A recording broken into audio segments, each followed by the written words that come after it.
In the shadowed corridors of Violet Court, a grand Art Deco mansion on London's misty outskirts, the autumn wind whispered secrets through leaded windows. On October 15th, 1932, a scream shattered the stillness, echoing from the attic atelier. Lady Victoria Harrington, silk gown trailing, ascended to find Elise Moreau's sewing room empty, save for a flickering candle, scattered violet silk, and a crimson stain on the Persian rug. Elise, the gifted seamstress, had vanished. Her golden thimble lay abandoned, glinting accusingly. Who among the household harbored the motive to erase her? The fog thickened, cloaking a deepening enigma. Chapter 1.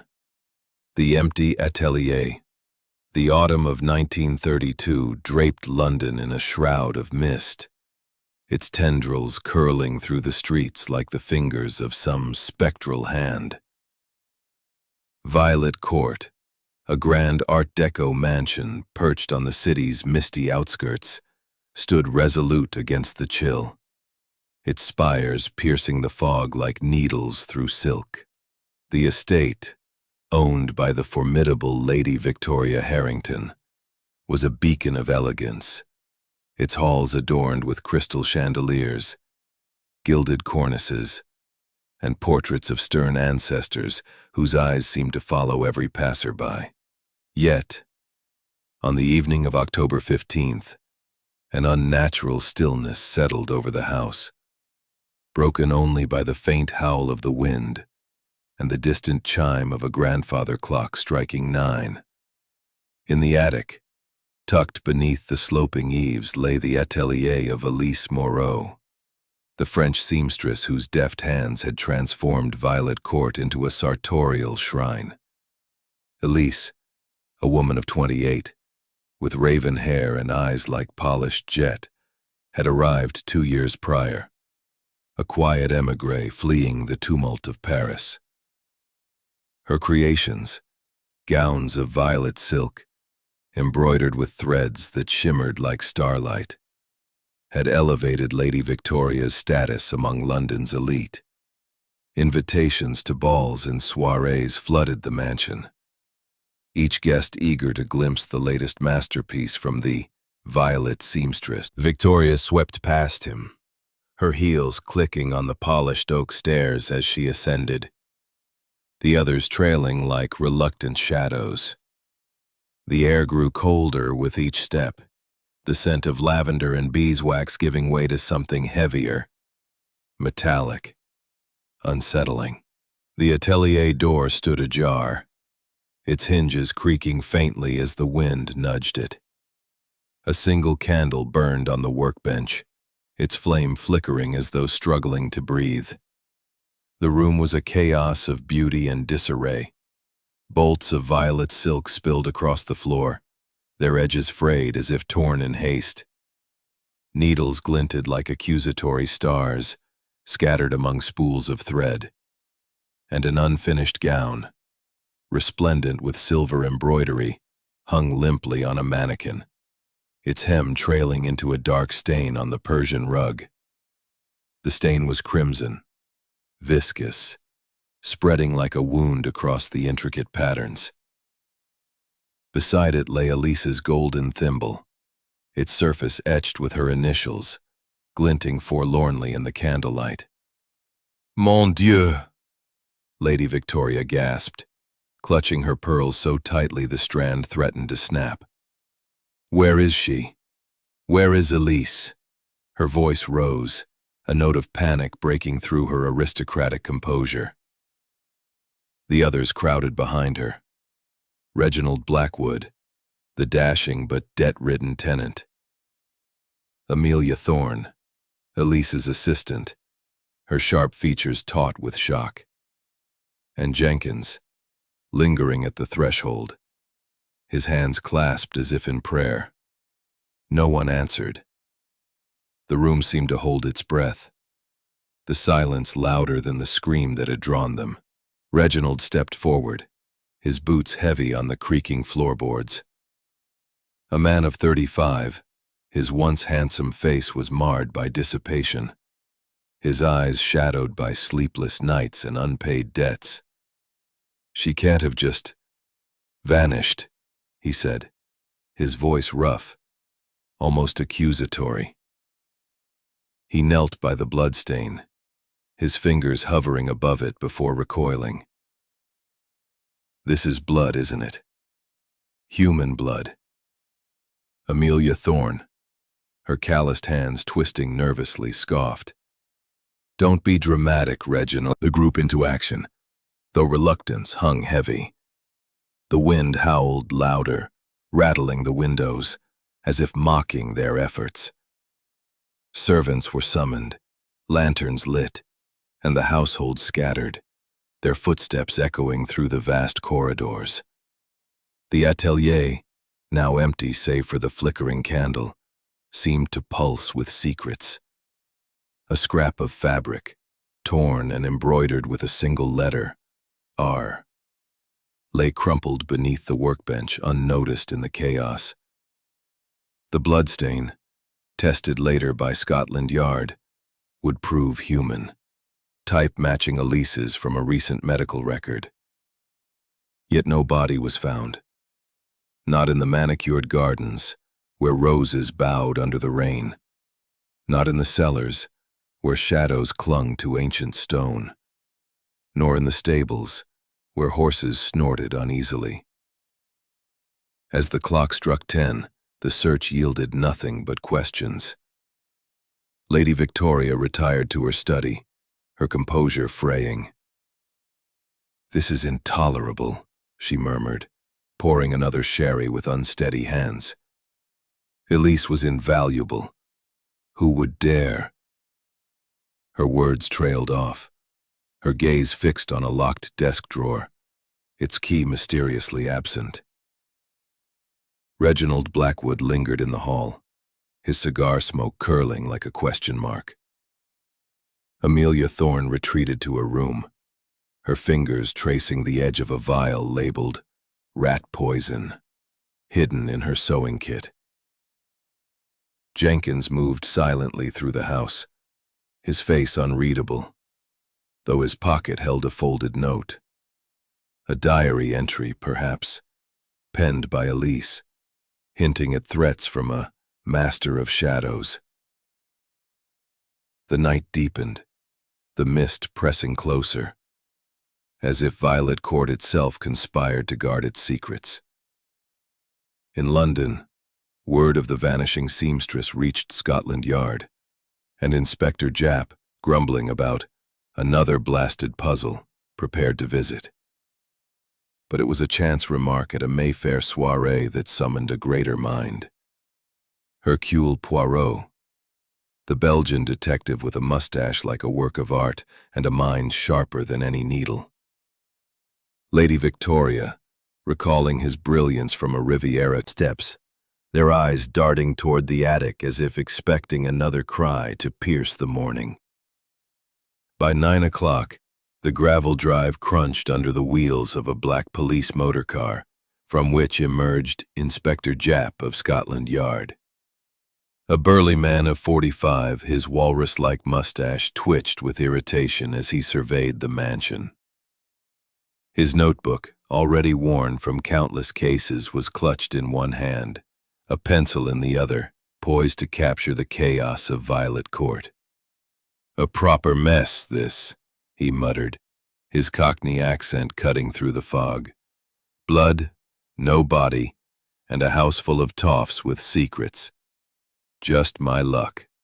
Japp's initial inspection of the atelier confirmed the grim details. The crimson stain was indeed human blood, type matching Elise's from a medical record kept by the household physician. Yet, the absence of a corpse baffled him. The gardens, cellars, and outbuildings had been scoured until midnight, yielding nothing but damp earth and cobwebs. "Vanished into thin air," Japp grumbled to a constable, his breath visible in the chill. "Or someone's playing a clever game." As Japp questioned the staff, a second vehicle arrived. A sleek taxi, its engine purring like a contented cat. From it stepped Hercule Poirot, the diminutive Belgian detective whose reputation for unraveling the impossible preceded him. His patent leather shoes gleamed despite the mud, his green Homburg hat tilted at a precise angle, and his mustache, waxed to a perfection that rivaled the mansion's chandeliers, quivered with anticipation.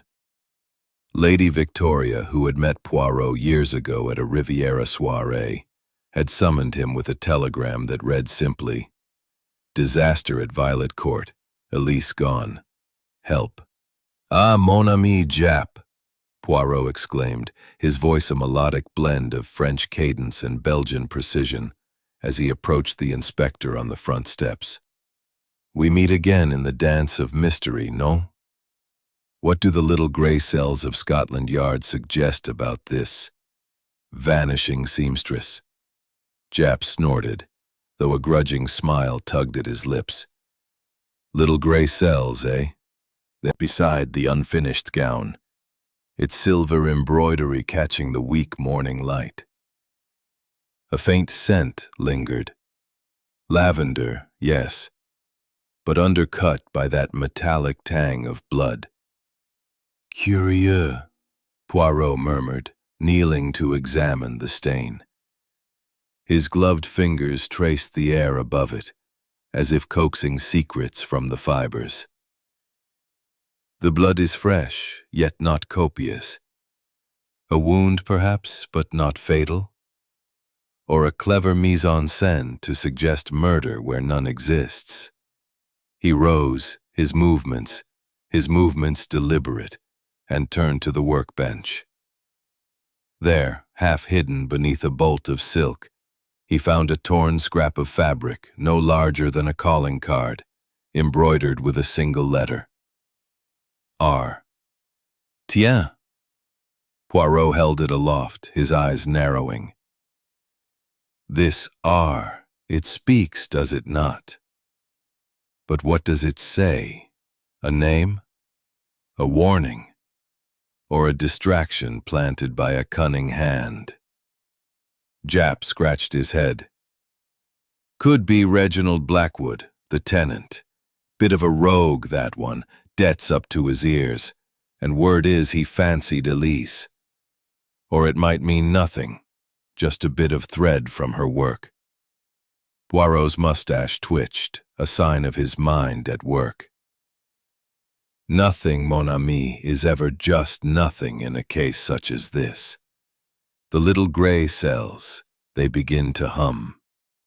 He pocketed the fabric, his attention shifting to the window, where a faint smudge on the glass suggested a hand had pressed against it. Someone watched from outside, perhaps? Or fled through here? The investigation proceeded, with Poirot trailing Japp through the mansion, interviewing the key players. Lady Victoria Harrington met them in the drawing room, her auburn hair impeccably coiffed, though her hands betrayed a faint tremble as she poured tea. "Monsieur Poirot," she said, her voice a blend of warmth and strain. "I am so relieved you've come. Elise was indispensable. Her loss is catastrophic." "Madame," Poirot replied, bowing slightly. "Describe to me Mademoiselle Moreau." Calloused hands twisting a handkerchief. "Mademoiselle Thorne," Poirot began. "You worked closely with Elise. Was there tension?" Amelia's laugh was brittle like glass on the verge of shattering. "Tension? She stole my designs, claimed them as hers. I confronted her last night. Yes, we argued. But I didn't touch her. Her alibi, mending alone in her room, felt thin, and Poirot noted a vial of arsenic in her sewing kit, labeled as rat poison. For the attic vermin, she insisted, but her eyes darted nervously. Reginald Blackwood was questioned in his study, a haze of cigar smoke curling around him. His charm was faded, his eyes bloodshot from sleepless nights. "The R is mine," he admitted, his voice rough. "Elise embroidered a handkerchief for me. We were close for a time. But she ended it, citing my debts. I owed her for a gown, nothing sinister." Poirot's eyebrows arched. "And this debt, monsieur? It did not provoke desperation?" Blackwood's safe, hidden behind a painting, held a bloodied glove. Ink, not blood, he claimed, from a hunting mishap. Yet footprints near the river matched his boots, Japp reported, though a telegram later confirmed Blackwood's alibi at a London club. Finally, Arthur Jenkins, the butler, served Poirot sherry in the library, his demeanor unflappable. "I heard the scream while in the pantry, sir," he said. "Miss Moreau was like a daughter to me, taught her English when she arrived. But she had enemies." He produced a diary page hidden in his quarters, hinting at threats from a master of shadows. Poirot pocketed it, sensing a red herring. As noon approached, the mansion buzzed with unease. A shadow flitted past the atelier window again, unnoticed by all but Poirot. The fog thickened, the river's murmur grew louder, and the little Belgian's gray cells whirred. The scrap of fabric, the smudged window, the locked drawer, each was a thread in a tapestry of deceit. Elise's vanishing was no accident, but a carefully woven illusion. Who held the of striking beauty? Her features sharp, yet softened by the poise of aristocracy. Yet her hands betrayed her, trembling faintly as she poured tea from a silver service. The delicate clink of porcelain, the only sound breaking the stillness. Inspector Japp stood by the fireplace, his notebook open, his walrus mustache twitching with impatience. The household staff lingered at the edges of the room, their eyes darting nervously, as if the very walls might betray their secrets. "Madame Harrington," Poirot began, his voice a silken thread, accented with the precise cadence of his Belgian heritage.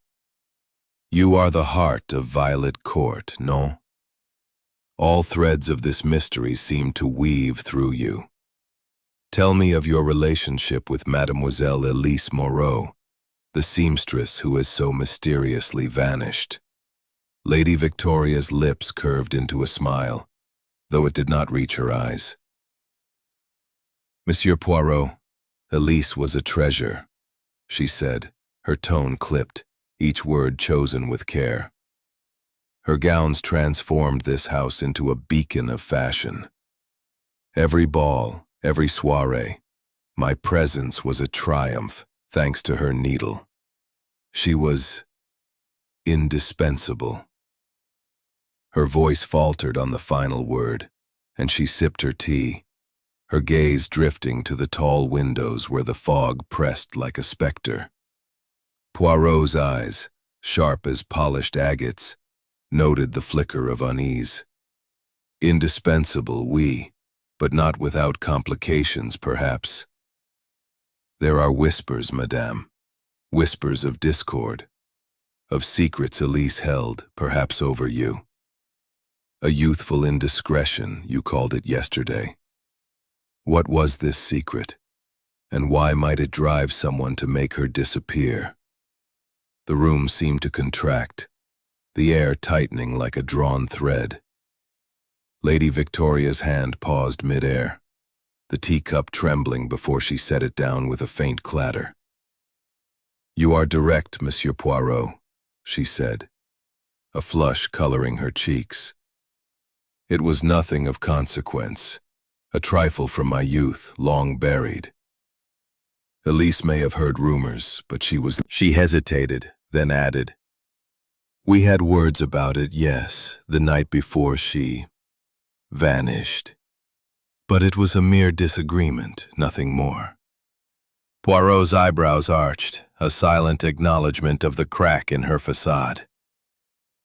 "A disagreement, madame. Heated enough perhaps to be overheard? To leave a mark, say, a blood stain on a Persian rug? His tone was gentle, but the question landed like a needle's prick. Japp coughed, stepping forward. We've a witness, Poirot. A maid who says she heard raised voices from the atelier around 8 o'clock, before the scream. Lady Victoria, you were seen near the attic stairs shortly after. His bluntness contrasted with Poirot's finesse, but the effect was the same. Lady Victoria paled, her hand flying to her throat. I went to discuss a new gown, she said quickly. Elise was upset, yes, but alive when I left. I returned to my guests immediately. Her alibi was plausible, yet Poirot's gray cells hummed with suspicion.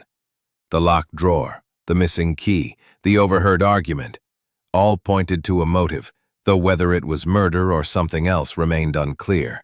As the interview concluded, a maid entered, her apron crisp despite the morning's chaos. She handed Japp a folded note, her eyes wide with fear. Found this slipped under the kitchen door, sir, she whispered. Japp unfolded it, his brow furrowing as he read aloud. Lady V quarreled with Elise. Check the desk. The note was unsigned, its script hurried but legible. Poirot's gaze sharpened, sensing a red herring. A clue too convenient, perhaps planted to mislead.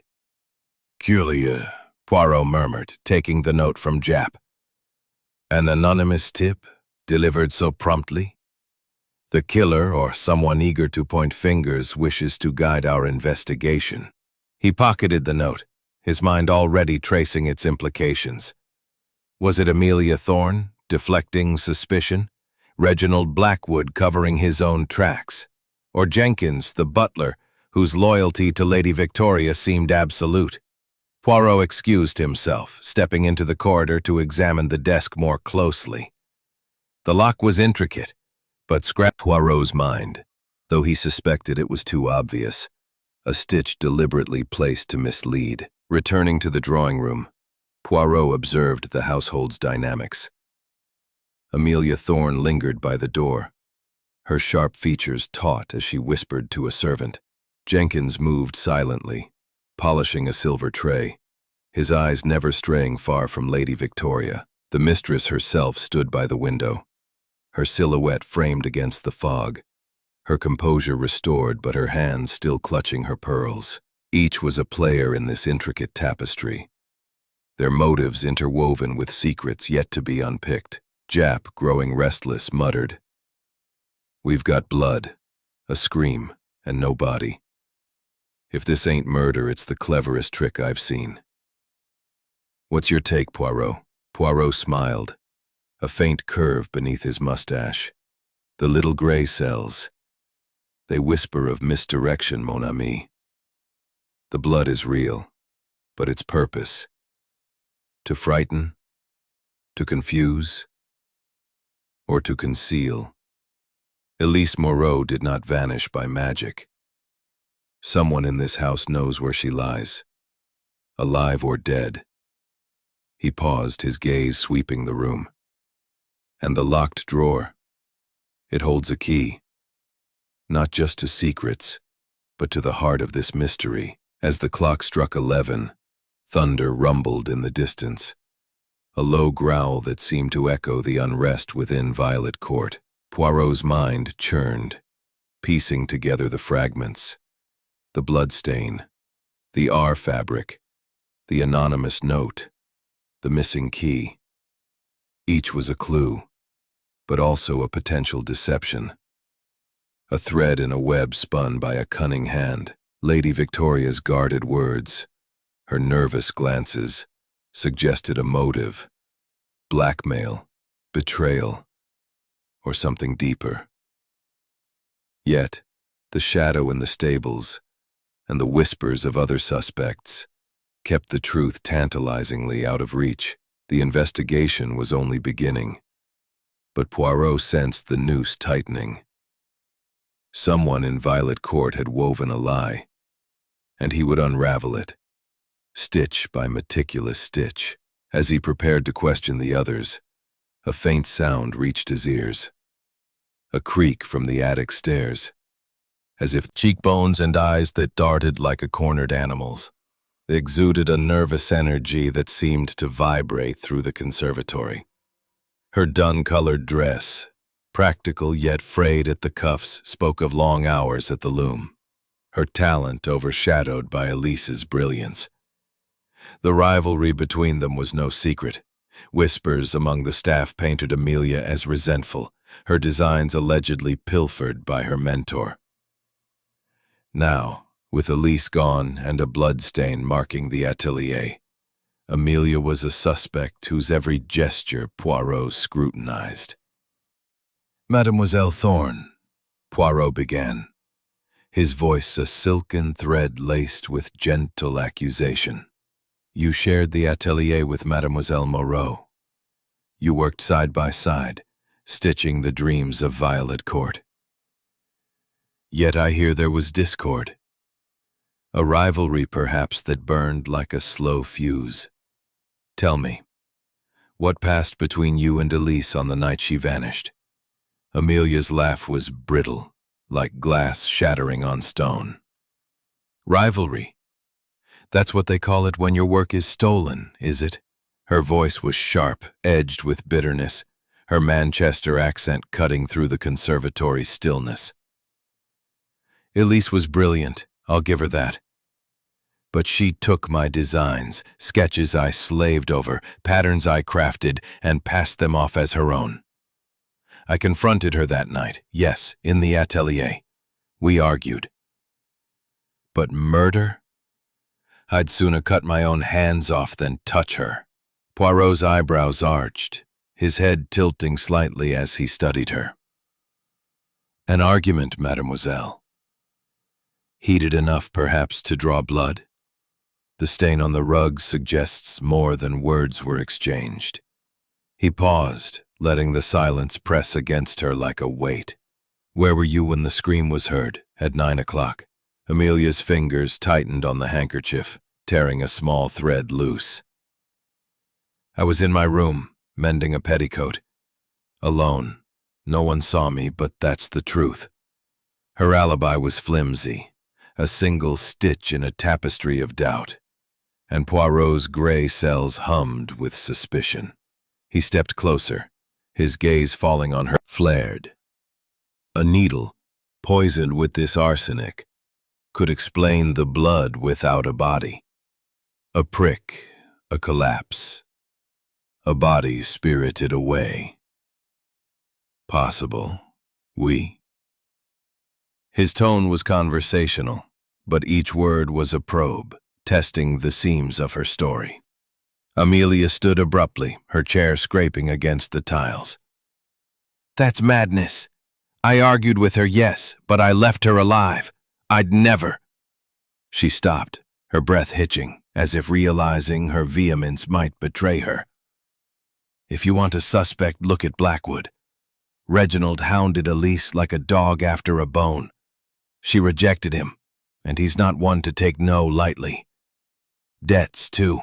He owed her money for a gown. Check him." Poirot's mustache twitched, a faint smile beneath it. "Monsieur Blackwood, with the R on the fabric we found. A convenient suggestion, mademoiselle.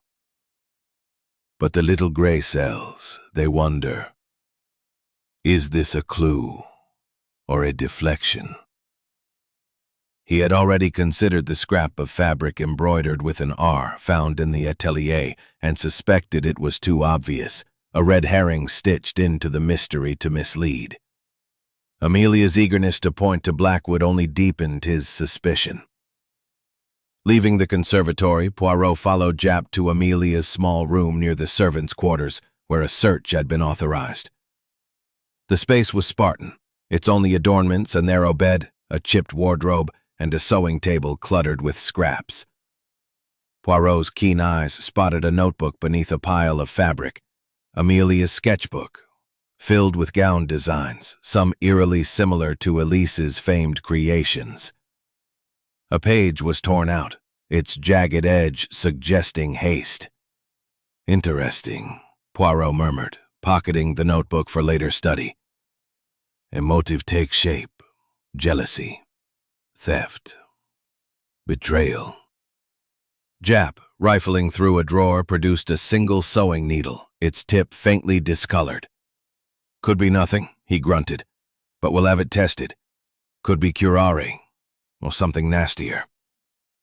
Poirot nodded, though he doubted the needle's significance. It felt too deliberate, another potential tongue like a viper. Yes, I fancied Elise. She was a beauty and talented. But she cut me off, said I was trouble with my debts. Nothing more to it. His defensiveness echoed Amelia's, and Poirot noted it, filing it away like a pattern card. As Blackwood strode off, Jap muttered, "He's hiding something. Those footprints by the river, his boots, no mistake. But that club alibi checks out. For now." Poirot nodded, his thoughts drifting to the anonymous note accusing Lady Victoria, found that morning. Was Amelia its author, deflecting suspicion? Or was another hand at work, stitching a web of lies? The conservatory interview lingered in Poirot's mind as he ascended to the atelier once more. The bloodstain, now dry, seemed to mock him, its edges curling like a sinister smile. He knelt, examining the floorboards, and found a faint scratch, a mark, perhaps, of something dragged. A body? Or another decoy? The R fabric, the arsenic, Amelia's torn sketchbook, all were threads, but none yet formed a complete picture. Outside, a crow cawed, its cry sharp against the fog silence. Poirot's gaze drifted to the window, where the smudge he'd noted earlier seemed fresher, as if touched again. "Someone watches," he murmured, his gray cells buzzing. "Or someone wishes us to believe they do." The mystery of Elise's vanishing was a tapestry of deception, and Amelia Thorne's confession, while revealing, was but one stitch. The truth lay deeper, hidden in the shadows of Violet Court, and Poirot vowed to unravel it, no matter how tightly the killer had woven their lies. Chapter 5. The Tenant's Shadowy Past. The fog that clung to Violet Court on October 16, 1932, seemed to thicken with every passing hour, as if the very air conspired to shroud the truth of Elise Moreau's disappearance. The grand Art Deco mansion, its spires looming like silent sentinels, held its secrets tightly. The bloodstain in the attic atelier, a grim reminder of the mystery that had gripped the household. Hercule Poirot, his green Homburg hat tilted precisely, his mustache a paragon of waxed perfection, navigated the mansion's corridors with the quiet determination of a man who saw patterns where others saw only chaos. The little Belgian's gray cells were alight, piecing together the threads of suspicion that wove through the lives of Violet Court's inhabitants. By mid-afternoon, the investigation had led Poirot to the study of Reginald Blackwood, the estate's brooding tenant.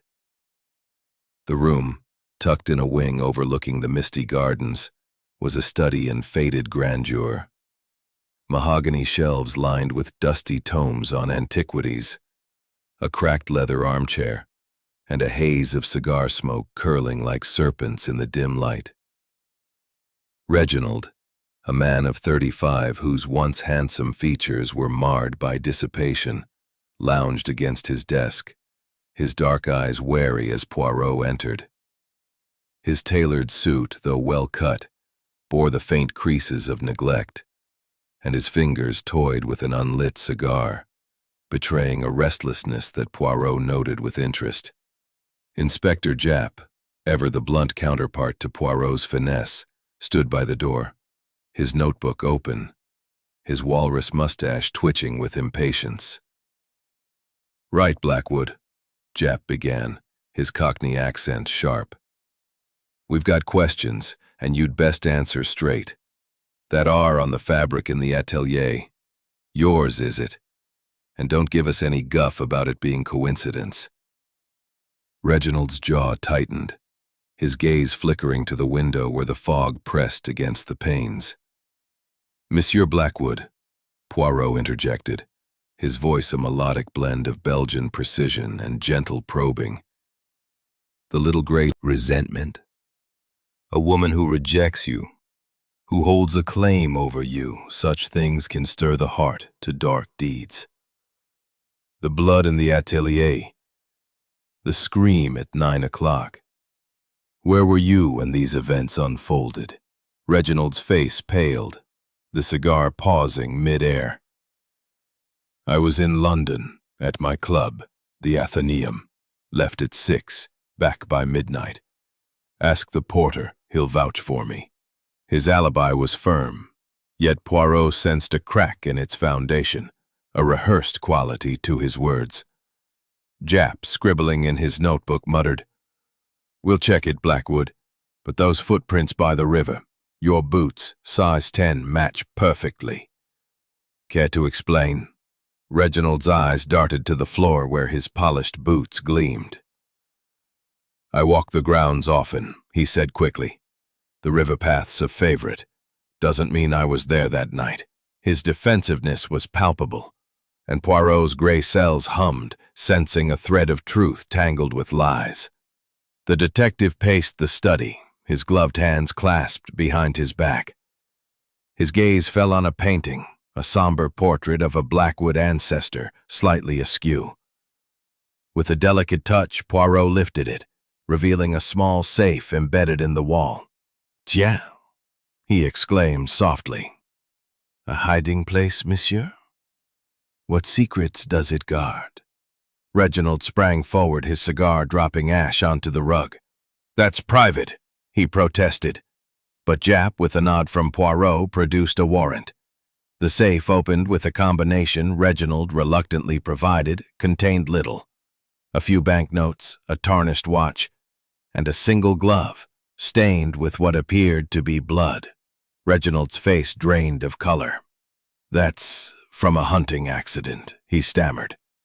"Red ink, not blood. I swear it." Poirot held the glove to the light, his eyes narrowing. "Ink, you say? Most curious. The little gray cells, they wonder if this is another stitch in the tapestry of deception."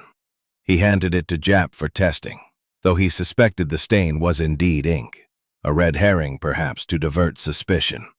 The safe, however, hinted at deeper secret, his mind weaving connections between the footprints, the glove, and the R fabric. Back at the mansion, a telegram arrived from the Athenaeum, confirming Reginald's presence in London from 6 to 11 the previous night. "Alibi holds, for now," Jap said, though his tone was skeptical. Poirot nodded, unconvinced. "An alibi can be forged, mon ami, or purchased. The little gray cells, they suspect Monsieur Blackwood knows more than he reveals." The investigation shifted to the atelier, where Poirot re-examined the scene. The bloodstain, now a rusty brown, seemed to mock him, its edges irregular, as if smeared deliberately. The R fabric, tucked in his pocket, felt like a taunt, a clue too obvious to be true. He moved to the window, where the smudge he'd noted earlier had been joined by another, fresher mark. "Someone returns," he whispered, his gaze piercing the fog outside. "Or wishes us to believe they do." In the corridor, Poirot overheard a hushed exchange between Amelia Thorne and a maid, their voices low but urgent. "Check Blackwood's study," Amelia whispered. "He's not what he seems." The maid nodded, scurrying off, and Poirot's suspicion deepened. Was Amelia planting seeds of doubt, or had she seen something incriminating? Her earlier confession of arguing with Elise, coupled with the arsenic vial, made her a compelling suspect. Yet Poirot sensed the truth lay in the interplay of motives. Lady Victoria, encountered in the drawing room, was pale, her hands clutching a lace fan. Monsieur Poirot, she said, her voice strained. Have you found her? Is Elise? She trailed off, her eyes darting to the locked desk drawer, its absent key a persistent enigma. Poirot's question about Reginald elicited a curt response. He's a tenant, nothing more. Charming but unreliable. Elise mentioned his attentions, but she rebuffed him. Her words were measured, yet Poirot detected a flicker of fear. Fear of Reginald, or of what he might know. As evening approached, the fog grew denser. The mansion draped Violet Court in a shroud of fog so dense it seemed to seep into the very walls of the Art Deco mansion. The air within was heavy with the scent of polished wood and wax, undercut by the lingering unease of Elise Moreau's disappearance. The attic atelier, with its blood-stained rug and scattered silks, remained a silent witness to the mystery, its secrets locked tighter than the mahogany desk in Lady Victoria Harrington's drawing room. Hercule Poirot, his patent leather shoes gleaming despite the day's grim work, moved through the mansion with the precision of a metronome, his mustache a sculpted emblem of his unyielding focus. The little Belgian's gray cells were alight, threading together the clues, the R fabric, the arsenic vial, the bloodied glove, that pointed to a tapestry of deception woven by someone within these walls. In the library, where leather-bound tomes lined the shelves and a fire crackled in the grate, Poirot faced Arthur Jenkins, the stoic butler of Violet Court. At 60, Jenkins was a figure of quiet authority, his silver hair neatly combed, his black livery immaculate despite the chaos that had gripped the household. His hands, steady as he poured sherry into a crystal glass for Poirot, betrayed no tremor. Yet his eyes, pale blue and sharp, held a depth of emotion that intrigued the detective. Jenkins had served the Harrington family for decades, his loyalty as unyielding as the mansion's stone foundations. Yet, loyalty, Poirot knew, could be a double-edged blade, capable of cutting both ways. Monsieur Jenkins, Poirot began, his voice a melodic blend of Belgian precision and gentle probing. You are the eyes and ears of Violet Court, no? Nothing passes unnoticed by a butler of your experience. You heard the scream last night from Mademoiselle Elise's atelier. Tell me, what did you see? What did you know of her troubles? Jenkins set the sherry decanter down with deliberate care, his face a mask of professionalism. I was in the pantry, sir, polishing silver, when the scream came at 9 o'clock, he said. Wouldn't name names. Found this, though, hidden in the pantry. He reached into his pocket and produced a folded page, torn from a diary, its edges frayed. Poirot took it, his eye scanning the elegant script. The master of shadows watches me. I fear his wrath, his secrets. I cannot stay silent much longer. The words were Elise's, penned in haste, and Poirot's mustache twitched as he considered their weight. Curieux, Poirot murmured, pocketing the page. This master of shadows, a cryptic figure. Could it be Monsieur Blackwood with his debts and affections? Or perhaps another, closer to the heart of Violet Court? His gaze lingered on Jenkins, probing for a reaction, but the butler's face remained impassive, though his eyes flicked briefly to the door. Couldn't say, sir, Jenkins replied. Miss Moreau kept her own counsel, but she was frightened. I'd have protected her if I could. His tone was earnest, yet Poirot sensed a guardedness, as if the butler held back a crucial thread. Inspector Japp, who had been pacing by the fireplace, interjected, his Cockney accent sharp. Protected her, eh? Loyal to a fault, Jenkins. But what if she knew something dangerous, something about Lady Victoria, maybe? You've been with the family for years. Anything you're not telling us? Jenkins stiffened, his hands clasping behind his back. I served Lady Victoria faithfully, Inspector.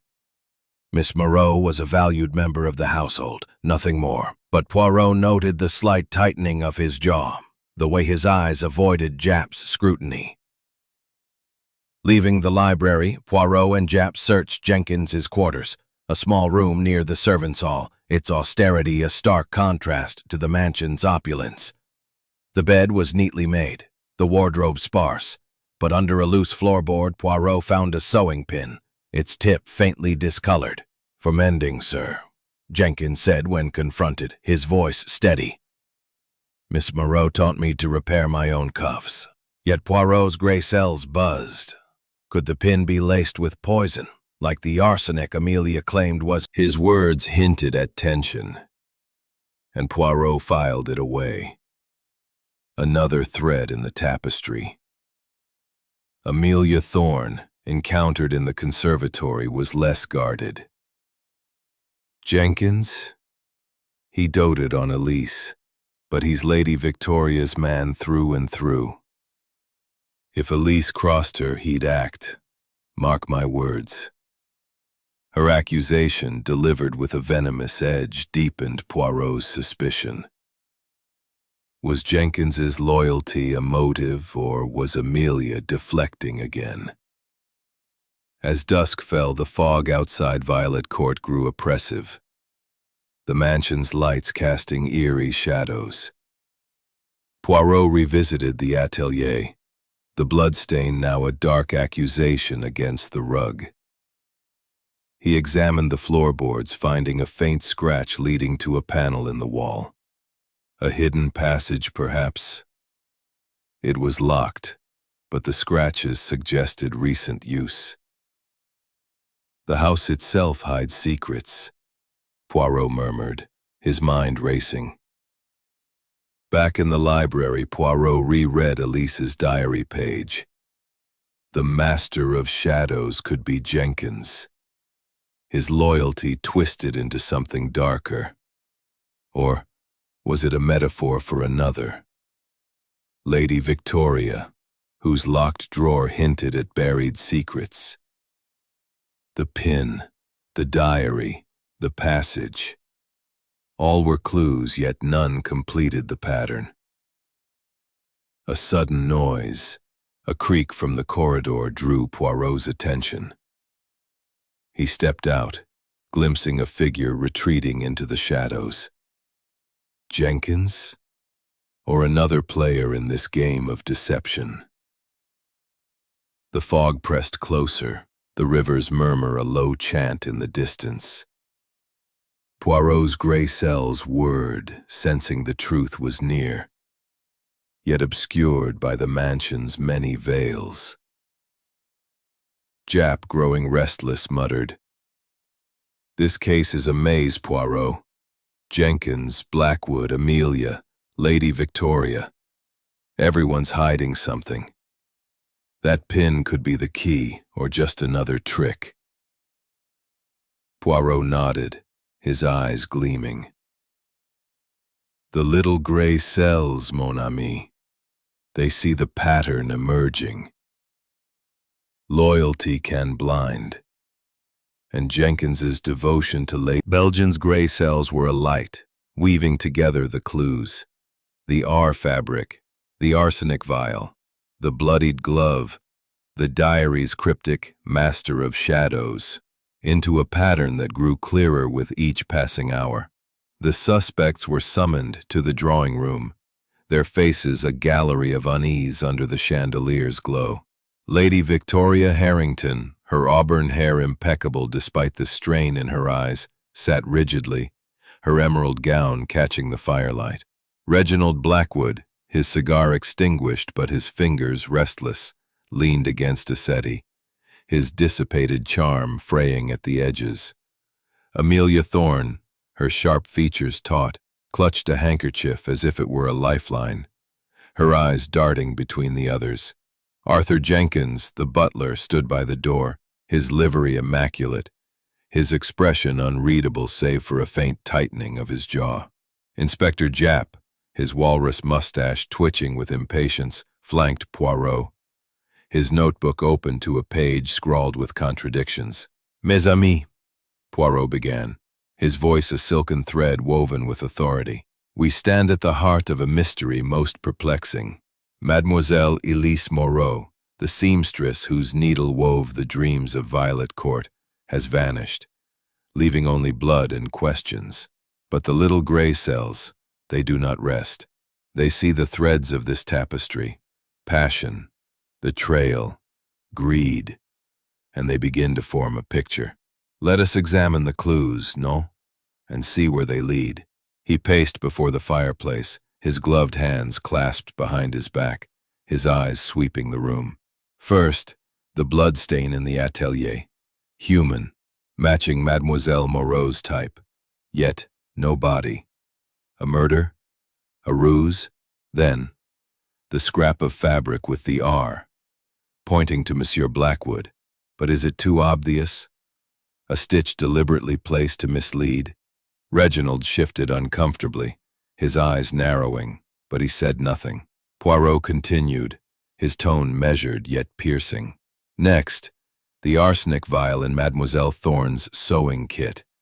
Rat poison, she claims, but so easily repurposed. And the bloodied glove, the vial was too conveniently placed, no? As if meant to be found. Amelia's face flushed, her handkerchief twisting. "I told you, it's for rats. I'd never harm her, no matter how she wronged me." Her voice was sharp, but Poirot's gaze held hers, probing for cracks.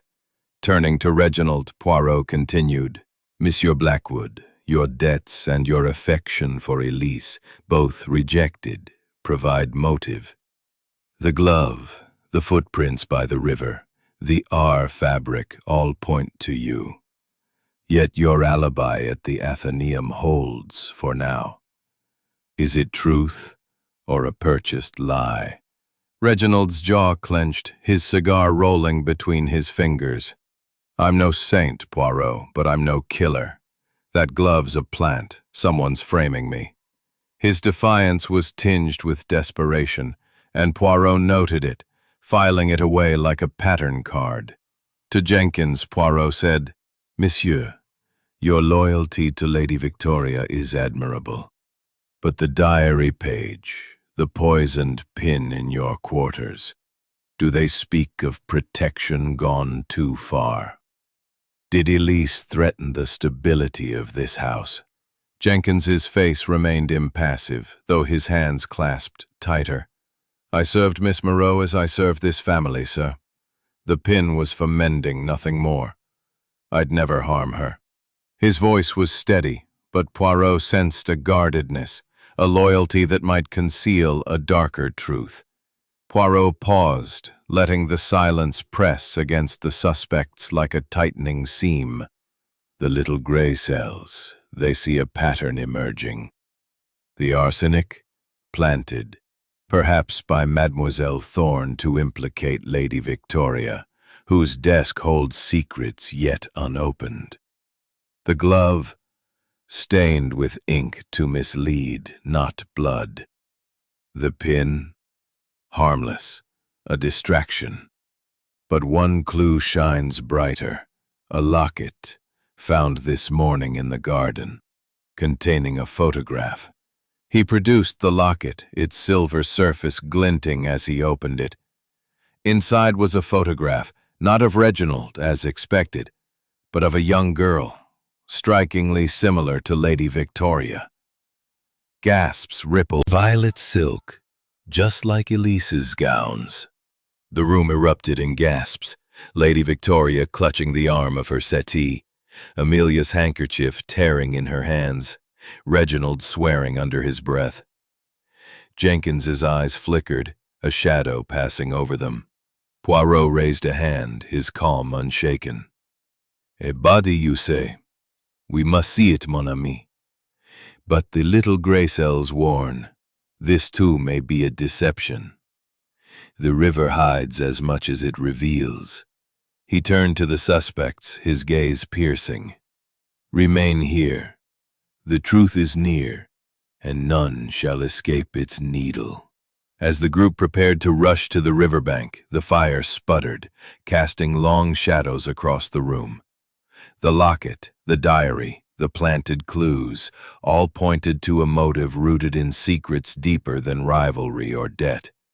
Was Elise truly dead, or was this another stitch in the killer's design? The fog outside thickened, the mansion's walls seeming to close in as Poirot led the way to the Thames, his gray cells poised to unravel the next thread in this intricate mystery. Chapter 8. The River's Secret. The fog that enveloped Violet Court on the evening of October 16, 1932, seemed to pulse with a life of its own, curling around the Art Deco mansion like a shroud woven from the secrets of its inhabitants. The air was heavy with the scent of damp earth and the faint tang of the nearby Thames, its waters murmuring secrets that the house could not contain. The blood stain in Elise Moreau's atelier, the cryptic R fabric, the arsenic vial, the bloodied glove, and the locket found in the garden. All were threads in a tapestry of deception that Hercule Poirot was determined to unravel.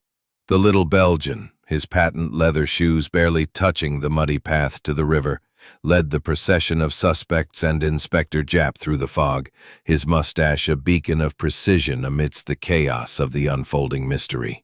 The drawing-room confrontation had left the household reeling.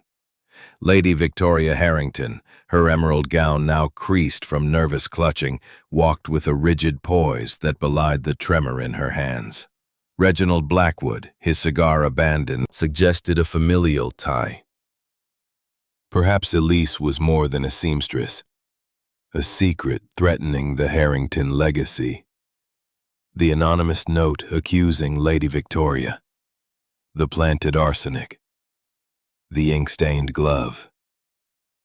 All pointed to a killer skilled in misdirection. But the body in the river, could it be Elise, or another stitch in this intricate deception? As they reached the riverbank, the fog parted slightly, revealing a cluster of fishermen huddled around a sodden form. The Thames, gray and sluggish, lapped at the shore, its surface unbroken save for ripples that hinted at hidden depths. The figure lay draped in violet silk, the fabric clinging to it like a second skin. Its hem torn and tangled with river weeds.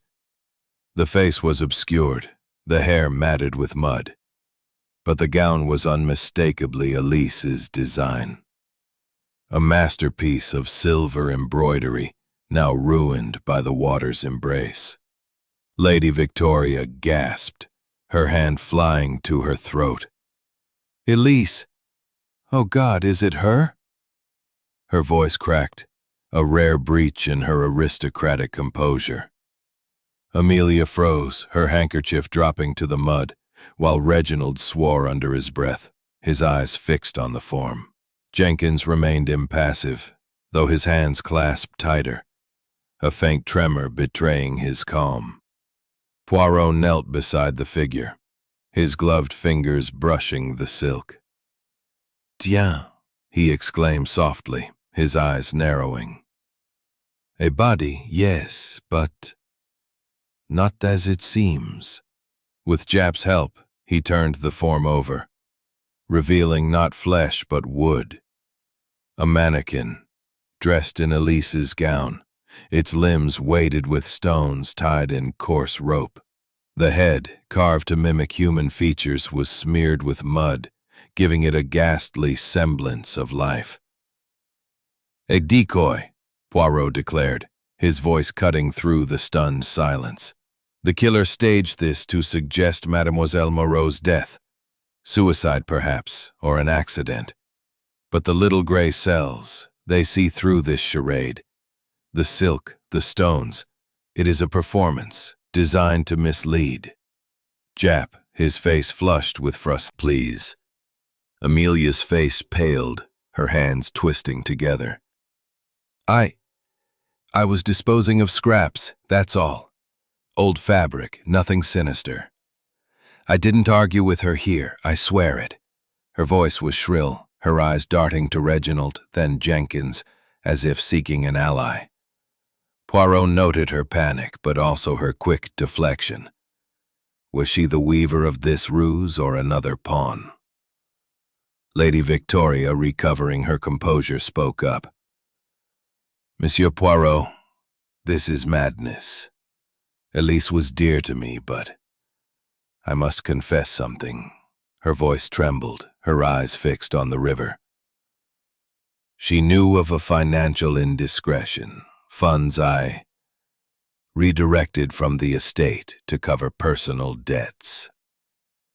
She threatened to expose me, but I never wished her harm. Her admission hung in the air, a new thread in the mystery. Blackmail, then, was a motive, but was it enough to kill? Reginald snorted, his cigar relit despite the damp. Financial indiscretions. You're not the only one with debts, Lady Victoria. Elise was pressing me for payment too. Doesn't mean I tossed a mannequin in the river. His bravado was thin, and Poirot's eyes narrowed, sensing his unease. Jenkins remained silent, his gaze fixed on the mannequin, as if it held answers he dared not voice. Poirot turned to him. Monsieur Jenkins, you knew Elise well. Did she speak of leaving, of hiding, or of enemies who might stage such a deception? The butler's voice was steady, but his eyes flickered. She was frightened, sir, but said little. I only wish I'd protected her better. His loyalty to Lady Victoria was palpable, but Poirot wondered if it extended to covering her crimes, or committing one himself. As the group returned to the mansion, the fog seemed to close in, the river's murmur a mocking chant. Poirot lingered, his gaze drawn to a hidden passage he'd noticed earlier, its entrance concealed behind a panel in the atelier. The house hides more than bodies, he murmured, resolving to explore it. He re-examined the locket, its photograph that danced like ghosts. The mannequin, the locket, the passage. All were stitches in a design meant to mislead. Elise's fate, alive or dead, remained elusive. But Poirot's gray cells buzzed, sensing the killer's handiwork was unraveling. The river had revealed not a body, but a lie, and the truth lay deeper, hidden in the shadows of Violet Court. Chapter 9. The Cellar Revelation. The fog that cloaked Violet Court on the evening of October 16, 1932, seemed to seep into the very bones of the Art Deco mansion, its tendrils curling through the leaded windows like whispers of the secrets held within. The discovery of the mannequin in the Thames, clad in Elise Moreau's violet silk, had shattered the illusion of her watery grave, revealing a calculated deception that only deepened the mystery of her disappearance. The bloodstain in the attic atelier, the R fabric, the arsenic vial, the ink-stained glove, the locket with its cryptic photograph, all were threads in a tapestry of lies that Hercule Poirot, with his gleaming patent leather shoes and impeccably waxed mustache, was determined to unravel. The little Belgian's gray cells thrummed with purpose, sensing that the truth lay not in the river but within the shadowed depths of the mansion itself. As twilight cast long shadows across the marble corridors, Poirot stood in the attic atelier, his flashlight piercing the gloom where the candle had long since burned out. The bloodstain on the Persian rug, now a rusty accusation, seemed to pulse under his gaze, its edges smeared as if to mock the search for clarity. The hidden passage he had noted earlier, a panel behind a bolt of silk, its hinges concealed by years of dust, beckoned like a seam waiting to be unpicked. "The house itself is a conspirator," Poirot murmured to Inspector Japp, who stood beside him, his walrus mustache twitching with impatience. "This passage, mon ami, it leads to answers, or to deeper deception." Japp, his notebook worn, cellar opened into a cavernous space, its vaulted ceiling supported by ancient beams. Wine racks lined the walls, their bottles coated in dust, while crates of forgotten heirlooms loomed in the shadows. Poirot's beams swept the room, pausing on a slumped form against a rack, partially obscured by a tattered curtain. His heart quickened, though his face remained impassive. "Tiens," he whispered, stepping closer. There, in the flickering light, was Elise Moreau, or what remained of her.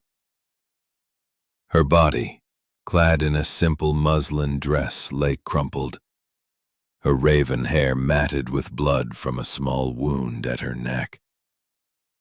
Her eyes, once bright as jet, stared blankly, her hands folded as if in repose. The golden thimble, a twin to the one in the atelier, rested in her lap, its gleam a cruel mockery of her talent. The air was thick with the scent of lavender and decay, and Poirot's gray cells whirred, piecing together the grim tableau. Japp swore under his breath, his flashlight trembling. "Blimey, Poirot, it's her. Dead, no mistake. But how'd she end up here? And that wound? Looks like a needle prick, doesn't it?" He knelt, examining the body, his face grim. "Poison, I'd wager. Something quick, like curare." Poirot nodded, his eyes scanning the scene.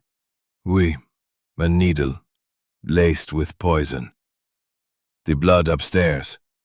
A distraction.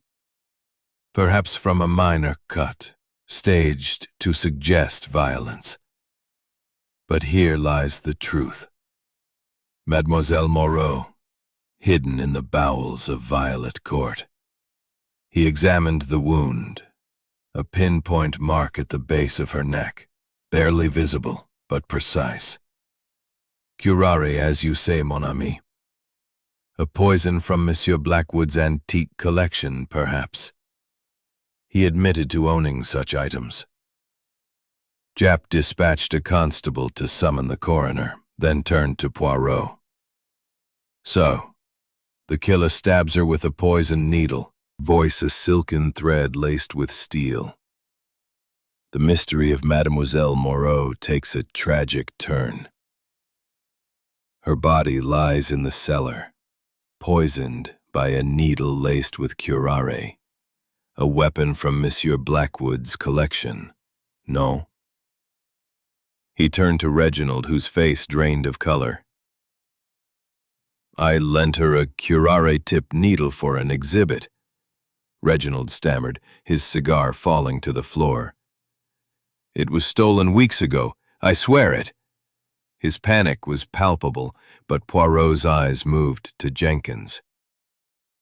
"Monsieur Jenkins, you knew the house's secrets, the passage perhaps? Your loyalty to Lady Victoria is profound. But did it lead you to protect her at all costs?" Poirot's tone was gentle, but his gaze was unrelenting. Jenkins's face remained impassive, though his voice trembled slightly. "I knew of the passage, sir, from my years here. But I'd never harm Miss Moreau. She was like family." His denial was firm, but Poirot noted the flicker in his eyes, a shadow of guilt or fear. Lady Victoria's voice broke the silence, her words halting. Poirot, I must confess further. Elise was my half-sister, born of my father's indiscretion. She came here under the guise of a seamstress, but she knew of her claim to half the estate. I feared her revealing it, ruining me. Her admission drew gasps, Amelia's eyes widening, Reginald's jaw tightening. Poirot's mustache twitched, his gray cells aligning the threads. A sister, madame. This explains the locket, the photograph. Elise's claim was a motive for you, or for one who serves you. His gaze lingered on Jenkins, then shifted to Amelia. Mademoiselle Thorne, your footprints at the river, your rivalry. Did you find the passage, use it to hide her? Amelia's voice was shrill. I never knew of any passage. I argued with her, yes, but I didn't kill her. Her denial echoed Reginald's, but Poirot sensed the truth was close, hidden in the interplay of motives. Dense, it seemed to choke the very stars. The Art Deco mansion, its chandeliers casting fractured light across gilded walls, stood as a silent witness to the unraveling of Elise Moreau's tragic fate. The discovery of her body in the cellar, poisoned by a curare-laced needle, had torn through the household like a ripped seam, exposing motives woven from greed, loyalty, and hidden kinship. Hercule Poirot, his patent leather shoes gleaming despite the gloom, his mustache a sculpted emblem of his relentless logic, stood in the grand drawing room, ready to stitch together the final threads of the mystery. The fire crackled, its embers casting shadows that danced like the ghosts of secrets past, as the suspects gathered for the denouement. Lady Victoria Harrington sat rigidly, her emerald gown a stark contrast to her ashen face, her hands clutching her pearls as if they could anchor her against the coming truth. Reginald Blackwood, his dissipated charm fraying, leaned against a settee, his unlit cigar trembling in his fingers. Amelia Thorne, her sharp features taut with dread, shredded her handkerchief, her eyes darting like a cornered animal's. Arthur Jenkins, the butler, stood by the door, his livery immaculate but his pale blue eyes shadowed with an emotion Poirot now recognized: guilt. Inspector Japp, his walrus mustache bristling with anticipation, flanked Poirot, his notebook open to a page scrawled with the case's tangled clues. Mesdames et messieurs, Poirot began, his voice a silken thread laced with steel, his Belgian accent lending a melodic gravity to the moment. The mystery of Mademoiselle Elise Moreau's vanishing has been a tapestry of deception, woven with care by a cunning hand. But the little gray cells, they do not falter. They have followed the threads, the blood stain, the R fabric, the arsenic vial, the ink-stained glove, the locket, the mannequin in the river, the hidden passage, to the heart of this crime. Tonight, we unveil the killer. The room was silent, save for the fire. Your debts and rejected affection for Elise painted you as a suspect. The R fabric, the ink-stained glove, the footprints by the river, all pointed to you. Yet, your alibi at the Athenaeum, though convenient, holds. The glove stain was ink, not blood. Another deception to mislead. Reginald's jaw tightened, relief warring with unease in his gaze. Poirot's eyes settled on Lady Victoria. Madam, your confession of Elise as your half-sister, born of your father's indiscretion, revealed a motive. Her claim to half the estate threatened your legacy. The locked drawer, the missing key. Did they hide proof of this secret? Your fear of exposure was palpable, yet your grief seemed genuine. Lady Victoria's hand trembled, her pearls clattering, but she held his gaze, her lips pressed thin. Finally, Poirot turned to Jenkins. Monsieur Jenkins, your loyalty to Lady Victoria is the cornerstone of Violet Court. You knew Elise well, taught her English, treated her as a daughter. Yet, the diary page you found, speaking of a master of shadows, and the poisoned pin in your quarters suggested a darker role. And then, a final clue, a thread, violet silk caught on your cuff, matching the one in the cellar where Elise's body lay. A gasp rippled through the room, Lady Victoria's hand flying to her throat, Amelia's eyes widening, Reginald swearing softly.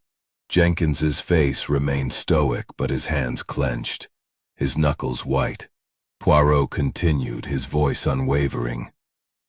The little gray cells deduce. The killer is Arthur Jenkins.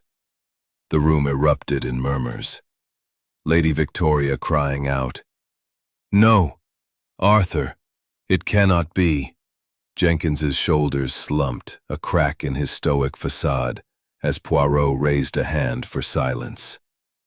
Let us reconstruct, non? Elise, revealed as Lady Victoria's half-sister, held a secret will, hidden in her atelier, claiming half the estate. This threatened Violet Court's. Yet for the lady, sir. Miss Moreau was going to ruin her, take everything. The estate, the family name. I couldn't let that happen. I begged her to leave, but she wouldn't. I didn't mean to kill her, only to stop her. His confession hung in the air, a heavy thread finally cut. Lady Victoria wept, her composure shattered. Arthur, why? I never asked this of you.